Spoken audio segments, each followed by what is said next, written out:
মাননীয় প্রধানমন্ত্রী জনাব তারেক রহমান 25 ফেব্রুয়ারি এক ঐতিহাসিক দিনে যা করলেন, ইতিহাসে একটা কলঙ্কজনক অধ্যায় তৈরি করলেন মাননীয় প্রধানমন্ত্রী জনাব তারেক রহমান।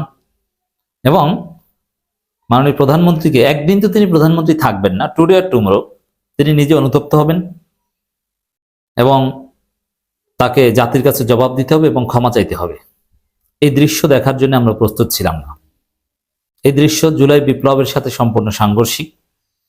জুলাই বিপ্লব কিংবা জুলাই চেতনাকে মাননীয় প্রধানমন্ত্রী কার্যত গলা টিপে হত্যা করেছেন। জুলাই শহীদদের আত্মা কষ্ট পাচ্ছে এই দৃশ্য দেখে। শহীদ পরিবারের হৃদয়ে রক্তক্ষরণ হচ্ছে এবং আওয়ামী লীগের বুনো উল্লাস, তাদের হাসি, তাদের বিজয়। ক্ষমতায় কি বিএনপি না আওয়ামী লীগ? আওয়ামী লীগ মনে করছে আমরাই তো ক্ষমতায়। দেখছো কি দর্শক? আপনারা জানেন 25 ফেব্রুয়ারি সেনা দিবস বা সেনা হত্যা দিবস। বিডিআর বিদ্রোহের নাম করে দেশপ্রেমিক সেনাবাহিনীকে ভারত আওয়ামী লীগের মাধ্যমে হত্যা করেছিল। এটা হচ্ছে 25 ফেব্রুয়ারি। আওয়ামী লীগ 2008 সালে ক্ষমতায় আসার কিছুদিন পরেই এই ঘটনা ঘটেছিল, 1.5 মাসের মধ্যে। তো স্বাভাবিকভাবে দেশের প্রধানমন্ত্রী, বিরোধী দলের নেতা বা সবাই এই দিবসটাকে স্মরণ করবেন, উদযাপন করবেন। এটা আমাদের নৈতিক দায়বদ্ধতা। কারণ একটা দেশের সশস্ত্র বাহিনী, সেনাবাহিনী স্বাধীনতা, সার্বভৌমত্বের অতন্দ্র প্রহরী এবং প্রতীক, এবং আমাদের দেশের সেনাবাহিনী আমাদের গর্বের প্রতীক। সেই সেনাবাহিনীর দেশপ্রেমিক অফিসারদের হত্যা করে কার্যত তখনই সেনাবাহিনীর মেরুদণ্ড ভেঙে দিয়েছিল। তো দর্শক, সেই জায়গায় এটা অত্যন্ত তাৎপর্যপূর্ণ এবং ঐতিহাসিক একটা দিন। কিন্তু এই দিনে মাননীয় প্রধানমন্ত্রী জনাব তারেক রহমান সামরিক কবরস্থানে ফুল দিয়ে শহীদদের প্রতি শ্রদ্ধা জানাতে গিয়েছেন, কিন্তু সাথে নিয়ে গেছেন যেই গং এই সেনাবাহিনীকে হত্যা করেছে সেই গংয়ের অন্যতম গ্যাংস্টারকে। কে সে? সে হচ্ছে রাষ্ট্রপতি শাহাবুদ্দিন চুপ্পু। রাষ্ট্রপতি শাহাবুদ্দিন চুপ্পুকে নিয়ে হেঁটেছেন তারেক রহমান। আমরা দেখতে পাচ্ছি তারেক রহমান, শাহাবুদ্দিন চুপ্পু এরা হেঁটে যাচ্ছেন। কি সুন্দর দৃশ্য। অথচ ইউনূসের আমলে এটা দেখেছেন, ইউনূস গেছে কিন্তু চুপ্পুকে তো নেয় নাই। আবার সামনে ঈদের নামাজেও দেখতে পারেন হয়তো এই চুপ্পু তারেক রহমান পাশাপাশি বসে আছেন।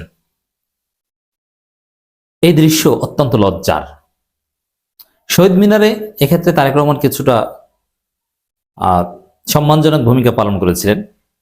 কি শহীদ মিনারে এটা করলে সমস্যা ছিল না। শহীদ মিনারে রাষ্ট্রপতি প্রধানমন্ত্রী ইন্টারাকশন, এটা কিন্তু একটা রীতি, অঘোষিত রীতি।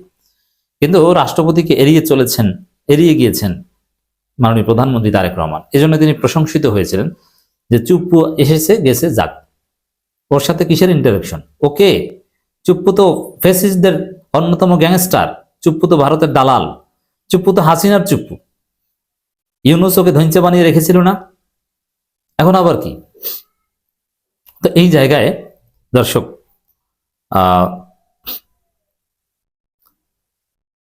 21শে ফেব্রুয়ারির বিরুদ্ধে আওয়ামী লীগের কোনো অবস্থান নাই। বরং 21শে ফেব্রুয়ারির অন্যতম নায়ক ছিলেন জাতির জনক বঙ্গবন্ধু শেখ মুজিবুর রহমান। It's true. তখন তিনি ছাত্রনেতা ছিলেন, বঙ্গবন্ধু জেলে ছিলেন। জেলে থেকে তিনি অনেকটা সমন্বয় করেছিলেন। অন্যতম নয়, আমি বলছি না যে 21শে ফেব্রুয়ারি মানেই বঙ্গবন্ধু, না। 21শে ফেব্রুয়ারিতেও কোনো, সেই 1952 সালে 21শে ফেব্রুয়ারিতে শেখ মুজিবুর রহমানের বঙ্গবন্ধুর একটা রেলেভেন্স ছিল। সেই জায়গায় দর্শক, 21শে ফেব্রুয়ারিতে শাহাবুদ্দিন চুপ্পুকে নিয়ে যেহেতু সমস্যা নেই, ইন্টারাকশন হতে পারত, মানা যেত। কিন্তু এই সেনা হত্যাকাণ্ড এটা ঘটিয়েছে কে? বিএনপি সরকারই উদ্যোগ নিয়েছে, এখানে শেখ হাসিনাকে আসামি করা হবে। আর সে শেখ হাসিনার অন্যতম ডান হাত এই চুপ্পুকে নিয়ে তাদের শ্রদ্ধা জানাতে গিয়েছেন তারেক রহমান। এটা সার্কাস, এটা লজ্জার, এটা কষ্টের। এই ঘটনায় সেনা পরিবারের সদস্যদের হৃদয়ে রক্তক্ষরণ হচ্ছে এবং 24-এর শহীদদের পরিবারের হৃদয়ে রক্তক্ষরণ হচ্ছে এবং শহীদ সেনা কর্মকর্তারা তারা দেখছে এবং তাদের আত্মা কষ্ট পাচ্ছে। 24-এর শহীদদের আত্মা কষ্ট পাচ্ছে, তারা তো দেখছে, শহীদরা তো দেখতে পারেন, এগুলো জানতে পারেন। তো দর্শক, এই কাজটা তিনি মোটেও ঠিক করেননি। এই চুপ্পুকে নিয়ে যেতে হবে ওখানে কেন? আপনি চুপ্পুকে কোন রকম একটা সময় পর্যন্ত রাখেন, পার্লামেন্টের অধিবেশন শুরু হলেই তো তাকে বাদ দিয়ে দেওয়া যায়, এমপিস করা যায়, অথবা নতুন রাষ্ট্রপতি নির্বাচন করা যায়, বা তাকে পদত্যাগে বাধ্য করা যায়।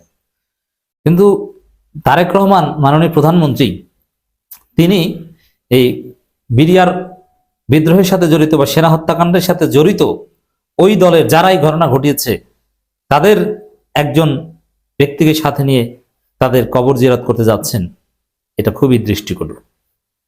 ইতিহাস তারেক রহমানকে ক্ষমা করবে না, বিচার করবে একদিন যে তারেক রহমান এই কাজটা করেছিলেন।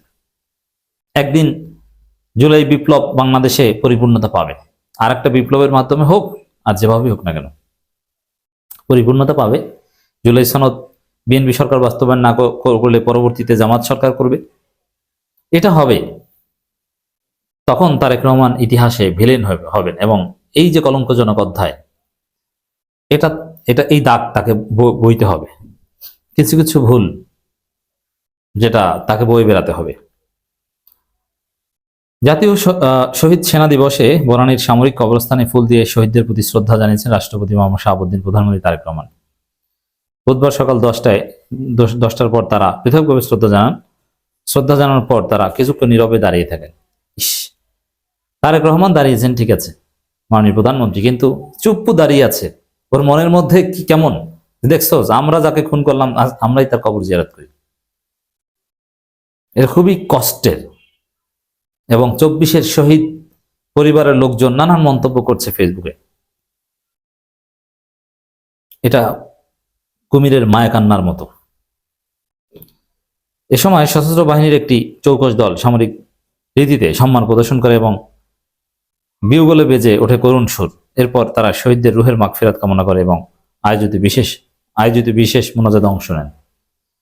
আওয়ামী লীগের ফেসবুক পেজে দেখলাম যে তাদের প্রধানমন্ত্রী এখন বলে না, তারেক রহমানকে পাওয়ার পর আর শেখ হাসিনাকে প্রধানমন্ত্রী বলে না। আওয়ামী লীগ নেত্রী শেখ হাসিনা তিনিও শহীদ সেনা কর্মকর্তাদের মানে এই দিনটা স্মরণ করেছেন এবং শোক জানিয়েছেন। শেখ হাসিনা, অথচ শেখ হাসিনা এই ঘটনার প্রধান আসামি।